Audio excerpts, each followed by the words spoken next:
everyone, welcome to Katharine's Creatures. This is a series where I get to talk a little bit about and touch base upon various mythological beast beings and the like pulled from lore worldwide. And I always like to preface by saying that I am not a linguist, so if I mispronounce anything, I do apologize in advance. And I wanted to talk today a little bit about this lesser known creature called the Quinotaur. And this one actually, though it may sound like something out of Greco-Roman myth, comes from it's a Frankish mythological sea creature that comes from the 17th century Frankish Empire, and particularly the text called the Chronicles of Fredegar. And in that text, this was the first time it was more or less coined, the name. It was a creature that was likened to be similar to the beasts of Neptune. And just to give you a reference for those who may be unfamiliar who Neptune is or his beasts, Neptune was the Roman god, one of the Roman gods of the sea, and his chariot were pulled by these kind of part land-based beasts, part aquatic beast creatures. And so the description of the Quinotaur, so I can kind of give you a reference, it is actually, they call it the bull with 5 horns. So upon the top of its head, there are obviously 5 horns, and depending on the people who try to depict it will depend on how they're kind of positioned on the head. But beyond that, the upper part of its body was a bull. The lower part was some kind of aquatic creature. And again, depending on the person who drew it, sometimes it looked a little bit more like the lower half of a shark. Other times it was a little bit more like a sea serpent, or a regular, more common fish or porpoise. Again, there were a little bit of variations in the depictions of it.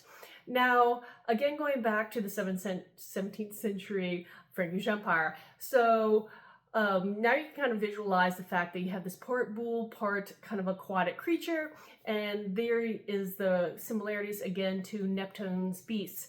Other mythologists also kind of make parallels between the Quinotaur story, or the main story about it, and other Greco-Roman tales, particularly the Minotaur, because in the Minotaur story, and I'll get a little framework right here, but in the Minotaur story, the queen of Crete was compelled to seduce a bull by one of the gods. I won't go into depth of it, but she gives birth to the Minotaur, this part man, part beast, and then this particular monstrous son of the queen is then stuck into the labyrinth, which is specifically built so that it cannot escape and do harm.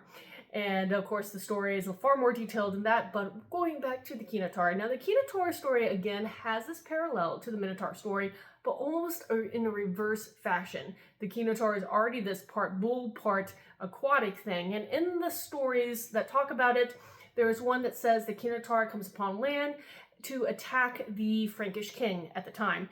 And while it was on land, somehow does things with the queen. And so the queen ends up giving birth to the Quinotaur's child, which looks very much like a man and actually is then the forefather of a whole line of Frankish kings. So a lot of them claim that they have a lineage tied to this particular creature, which is kind of interesting in the lore itself. But outside of that, that's pretty much all I have on the Quinotaur.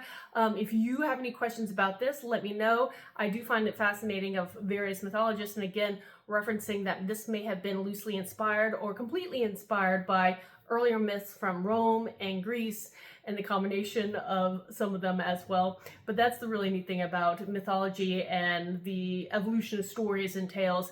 It is interesting to see where one begins and then where it goes from there. So if you have any questions for me, again, post them in the comments below, reach out to me on any of my social media, and until next time, everyone, Skål.